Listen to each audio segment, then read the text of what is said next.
Olá pessoas, eu sou Natasha Henneman, este é o Redemoinhando, sejam bem-vindos. Hoje eu vim comentar com vocês 6 ótimas leituras que eu realizei no mês de outubro de 2025.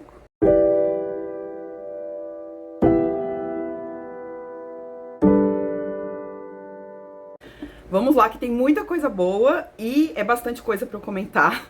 Espero conseguir. Eu estou gravando com o meu celular porque a minha câmera acabou, as baterias dela não funcionam mais, ela já tá bem antiga mesmo. Então espero que meu celular aguente, a memória dele aguente os vídeos que eu tô gravando aqui pra vocês. Mas já queria agradecer pelo apoio de todo mundo que tá por aqui, que se inscreveu, mesmo nesse período que eu não tava produzindo diretamente pro YouTube. Estou tentando voltar com mais frequência, quero gravar resenhas de novo, mas aí eu tô com esse problema da câmera, porque é no celular que eu faço os meus apontamentos de roteiro aqui para montar o vídeo para vocês, então o celular fica inutilizável quando eu tô gravando com ele, mas enfim, em breve eu acho que eu consigo resolver essa questão da câmera. Enquanto isso a gente vai falando sobre as leituras e eu vou mostrando para vocês os livros novos que eu adquiro, né? Então eu queria antes de tudo agradecer mesmo a vocês por estarem aqui, por deixarem um comentário, por deixarem um joinha e por usarem meu link, que sempre fica aí no box de descrição. Esse link é um link para Amazon. Se vocês se interessarem por algum livro que eu indicar aqui, ou se vocês forem fazer compras na Amazon, qualquer produto, não precisa ser livro, por favor, lembre de vir aqui, clicar no meu link, porque quando você faz isso, clica no link e aí realiza as suas compras, eu recebo uma pequena comissão para isso. A Amazon entende que fui eu que indiquei aqueles produtos e me paga uma porcentagem de comissão por essa venda, tá bom? Então, em vez de ir todo o dinheiro pro dono da Amazon, você acaba dividindo um pouquinho. É uma forma legal de apoiar o canal, de me ajudar a comprar uma câmera nova. Vamos começar por um que eu peguei por conta do mês de outubro, do Halloween. Eu sempre gosto de ler alguma coisa relacionada, livro de suspense ou de terror. E dessa vez eu peguei um de não ficção, chamado As Suspeitas do Sr. Witcher, de Kate Summerscale, com tradução de Celso Nogueira. E o subtítulo do livro é enorme. É assim: a história real de um dos crimes mais chocantes da Inglaterra vitoriana e do detetive que inspirou Charles Dickens e Arthur Conan Doyle. A Kate Summerscale é uma jornalista britânica, escritora, e ela ganhou um prêmio com esse livro, que conta a história real de um crime que aconteceu na Inglaterra no ano de 1860, e é a história de uma espécie de mansão em que vive uma família com seus empregados. E um dos filhos dessa família, que ainda é muito criança, assim, se eu não me engano ele tem uns 3 anos de idade, some no meio da noite. E olha que a babá dormia no quarto junto com ele e com a irmãzinha dele. Mas esse menino some da casa e no dia seguinte, depois de muita busca, o corpo desse menino é encontrado, assim, brutalmente assassinado. E se instaura um grande escândalo, obviamente, por conta desse crime. Ninguém sabe quem foi. É uma época em que na Inglaterra a polícia ainda não está montada como um aparato profissional. Os detetives são figuras que estão começando a surgir, inclusive o Jonathan Witcher, que é talvez o nosso protagonista aqui do livro, é um detetive que se destaca nesse iniciozinho. Ele vai ter traços biográficos muito parecidos com o de outros detetives famosos, inclusive Sherlock Holmes. Então esse cara é da polícia londrina, mas ele é um cara muito perspicaz, ele é muito observador, detalhista, ao mesmo tempo um pouco frio. E o que acontece é que se instaura um inquérito para resolver esse caso, mas a polícia da região, que é uma região um pouco mais rural ali da Inglaterra, não consegue chegar a conclusão nenhuma, nem captar pistas muito importantes. Então eles chamam o Sr. Witcher para investigar, só que o Sr. Witcher chega numa situação muito difícil, porque a polícia, como eu disse, ainda não tinha muito método para poder investigar as coisas. Então muita gente já tinha mexido na cena do crime, mexido na casa, na mansão, que foi o local de onde o menino desapareceu. Então ficou tudo muito difícil de ser resolvido, e o Sr. Witcher vai ter que se virar com o que ele tem. É um livro que eu adorei, gostei muito. Acho que ele tem no começo um certo excesso de descrição, que é um pouco típico do gênero de livros policiais, né, de detetive. Tem esse detalhamento assim bem grande, principalmente do ambiente. Acho que o número de personagens é muito grande. A gente é apresentado para esses personagens de um jeito súbito, o que é difícil de fazer a gente memorizar o nome deles. Mas isso passa, isso acontece na primeira parte do livro. O livro tem 3 partes no total. E ele tem, inclusive, árvore genealógica para ajudar a gente a se localizar no comecinho do livro. E tem uma planta baixa da mansão onde aconteceu esse crime. A segunda parte fala sobre o Sr. Witcher e a investigação que ele faz. E a terceira parte é a resolução do caso. Recomendadíssimo para quem gosta de livros policiais, para quem gosta de histórias reais também. Foi uma das minhas melhores leituras do ano e é para quem curte o gênero, tá bom? Vão fundo que eu achei um livro ótimo. Também no mês de outubro eu acabei lendo um que não estava nos meus planos, mas me chamaram para dar uma aula sobre esse livro, porque ele é um dos livros obrigatórios para a prova de Direito da FGV, Fundação Getúlio Vargas, uma faculdade aqui de São Paulo. E o livro é Racismo, Sexismo e Desigualdade no Brasil, de Sueli Carneiro, pela editora Selo Negro. Sueli Carneiro é uma filósofa brasileira, especialista também em educação, ativista, uma mulher negra, e ela escreveu artigos para jornais durante muito, muito tempo. Esse livro é uma coletânea de artigos que ela escreveu entre 1999 e 2010. E é um livro que vai ser difícil de eu detalhar para vocês, porque ele tem temas muito variados aqui dentro, tá? Geralmente, a Sueli Carneiro parte de alguma coisa mais cotidiana, por exemplo, uma frase que um político disse numa entrevista, uma pesquisa que acabou de sair sobre o IDH, ela parte de algum dado assim mais concreto para fazer uma reflexão acerca das desigualdades que existem no Brasil, principalmente as questões raciais. Aqui no título fala do sexismo, mas eu acho que não é um dos temas principais aqui do livro. Tem uma das partes que fala de machismos, principalmente contra mulheres negras, mas eu acho que é pouco em relação ao tema do racismo no livro. É um livro muito bom, a escrita da Sueli Carneiro é claríssima, assim, é muito fácil de entender, muito fluido. Ela usa muitas referências de autores, de dados, para corroborar as teses que ela apresenta aqui. E não fica difícil, mesmo ela usando esse tanto de coisas, de referências. É um livro que vale a pena, inclusive para estudantes de ensino médio. Eu fiquei muito feliz de ter lido esse livro agora. Peguei um que estava encalhado aqui na minha estante, de um autor que eu já li um outro livro e gostei muito, que é o livro Senhor D, do autor Alan Lightman. E eu peguei dessa vez Os Sonhos de Einstein, pela Companhia de Bolso, com tradução de Marcelo Levi. É um livro bem fininho, de bolso mesmo, pequenininho.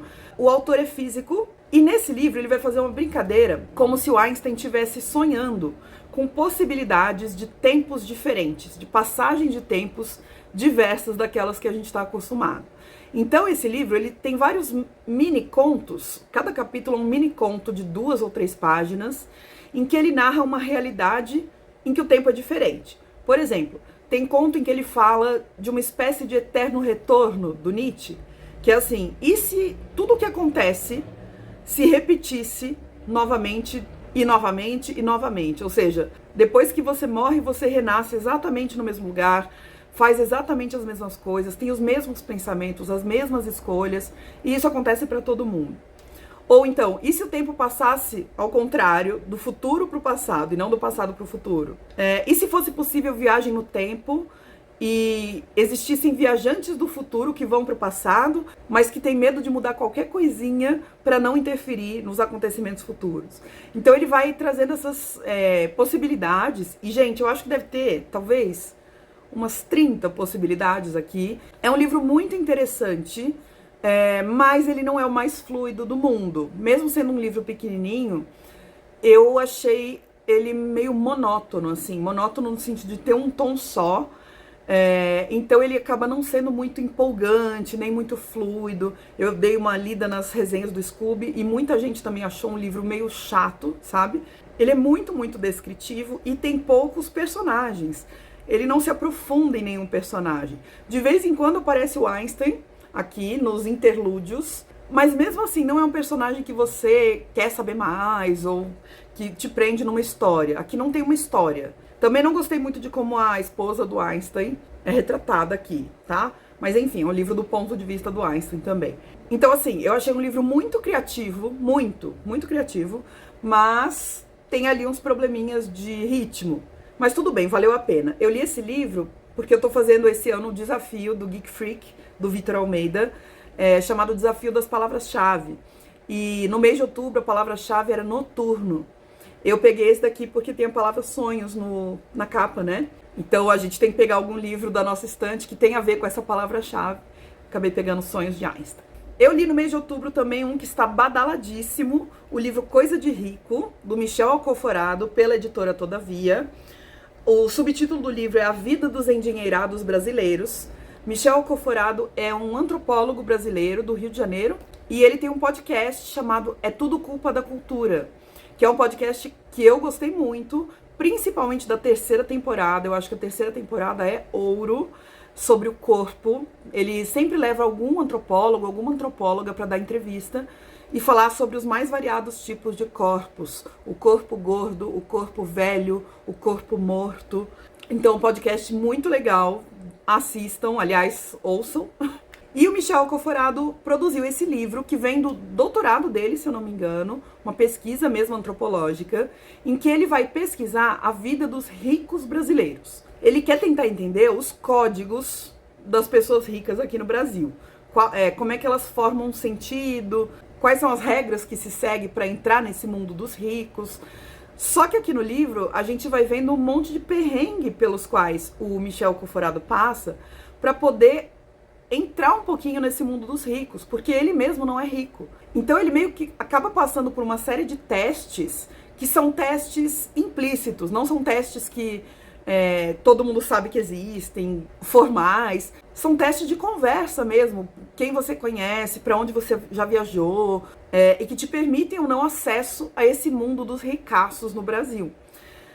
O que eu achei mais legal nesse livro foi todo esse processo. Ele conta não só as conclusões que ele tirou, né, a parte mais acadêmica, de tratar de conceitos, embora ele fale disso também, mas eu acho que ele consegue mostrar como é que é o processo de pesquisa, que muita gente não sabe como funciona, né? Uma ciência, principalmente uma ciência humana, como a antropologia, ela tem método, ela precisa de patrocínio, né? Ela precisa de bolsa para poder acontecer. E ao mesmo tempo ele vai contando algumas histórias pelas quais ele passou, histórias muito peculiares, junto com essas pessoas ricas, que parece que são de mundos diferentes daqueles do Michel e meu, por exemplo. Eu vi críticas falando que esse livro meio que não é nem uma coisa nem outra. Ou seja, ele não é nem um livro de fofocas, que entrega muitas coisas tipo de entretenimento, mas ele também não é um livro acadêmico.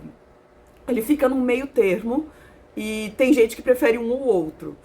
Nesse caso, eu achei que isso é um ponto positivo desse livro. Eu acho que ele não vai para um academicismo muito técnico, levando em conta que ele é um livro feito para um público amplo, né? Eu imagino que o Michel Alcoforado tenha adaptado a tese de doutorado dele, que devia ser mais acadêmica, para um formato para um público leigo, né? Para um público que não necessariamente é antropólogo. Mas eu acho que ele também consegue entregar um pouco de bom humor, um pouco dessas histórias curiosas sobre as pessoas ricas. Então, para mim, esse meio termo foi legal, foi valioso, foi interessante, eu gostei da abordagem que ele fez. Eu entendo quem não gostou muito, mas eu particularmente gostei bastante e recomendo para quem tem curiosidade de saber sobre isso. Também li um livro chamado 10 lições sobre Foucault, de André Constantino Yazbek, pela editora Vozes. Eu gosto muito do filósofo Foucault e adoro essa coleção da editora Vozes, que é a coleção 10 lições. O mês de outubro é o mês em que eu falei sobre Foucault com os meus alunos do ensino médio. Sou professora de filosofia, para quem não sabe. Então a gente acabou abordando vários conceitos Foucaultianos. E esse livro ele consegue resumir muito bem várias partes das obras do Foucault e conceitos também dos quais ele trata, como microfísica do poder, biopolítica, disciplina, os métodos dele, da genealogia, da arqueologia e assim por diante. Achei um livro bem completinho, inclusive dei de presente para 2 alunas que se interessaram muito sobre Foucault. Essa coleção da editora Vozes, ela é pequenininha e ela é barata, então eu consegui dar esses 2 presentes para as minhas alunas. Espero que elas gostem, que elas leiam. Eu quis estimular nelas essa curiosidade filosófica mesmo. E marquei bastante coisa, como vocês podem ver. Um livro muito, muito bom. Eu gosto de quase todos dessa coleção. Acho que alguns são 4 estrelas, mas outros são 5 estrelas. Esse aqui é um deles. E para finalizar o mês, eu li um livro de romance romântico, que eu não costumo ler, chamado O Projeto Rose, de Graeme Simsion. pela editora Record, com tradução de Ana Carolina Mesquita. É, como eu disse, um livro de romance romântico, escrito por um autor australiano-neozelandês. A gente leu para o Piquenique Literário de outubro. O tema do mês era um autor da Oceania, e esse foi o mais votado. E é um livro que parece um filme de comédia romântica, sabe? Ele tem todos os clichês de comédia romântica. Eu gosto muito de filmes de comédia romântica, mas eu acho que os livros não me pegam tanto assim. Pelo menos esse não foi encantador na minha experiência, tá? Mas eu vi muita gente que amou o livro. O narrador e protagonista, um cara chamado Dom, ele tem várias dificuldades sociais, assim, de entender as regras sociais. Ele tem um pensamento muito calculador, muito metódico, planejado. E ele resolve que ele quer encontrar uma esposa para ele. Então ele cria o Projeto Esposa. O Projeto Esposa é basicamente uma elaboração de um formulário que ele vai disparar por aí para as mulheres responderem. E nesse formulário tem perguntas basicamente eliminatórias. Então, se você fuma, ele já acha que você tá fora do Projeto Esposa. Se você bebe muito, se você tem tatuagem, se você... né, ele coloca uma série de critérios que ele considera que não servem para ser esposa dele. E é óbvio que são tantos critérios que nenhuma mulher se encaixa direito nesse projeto de esposa que ele tem. Até que um amigo dele apresenta ele para Rose, que é uma mulher totalmente fora também dos critérios, mas que deixa ele intrigado. Ele não sabe muito bem o que ele está sentindo por ela, mas ela é muito diferente, ela é muito peculiar, ela é meio louquinha, assim, meio atirada, e a história vai por aí. Ele é um geneticista, vai ter também uma questão científica aí na história, de que a Rose não sabe quem é o pai dela e ela quer descobrir. Então ele vai usar isso meio que como desculpa para encontrar mais a Rose. Eles vão coletar amostras de DNA de vários possíveis candidatos a pai dela. E a história vai se desenrolar nesse sentido. É um livro de leitura bem facinho. Eu li no Kindle. É tipo um livro de Kindle para mim. Eu sempre falo que os livros de Kindle, na minha opinião, são aqueles que dá para ler à noite, que você não precisa lembrar de muita coisa, sabe? Não exigem muito da nossa memória. Não são livros de estudo, por exemplo. Então eu gostei. Só não foi uma das melhores leituras que eu fiz, mas foi um livro bom, de entretenimento. Pra quem gosta de romancinho, é uma boa pedida. Tá bom, gente? Foi tudo isso que eu li no mês de outubro. Espero que vocês tenham gostado. Me conta aí embaixo se você já leu algum deles, se você gostou, ou se você se interessou por algum deles aqui a partir dos meus comentários, tá bom? Um beijo, obrigada por estarem aqui e a gente se vê no próximo vídeo.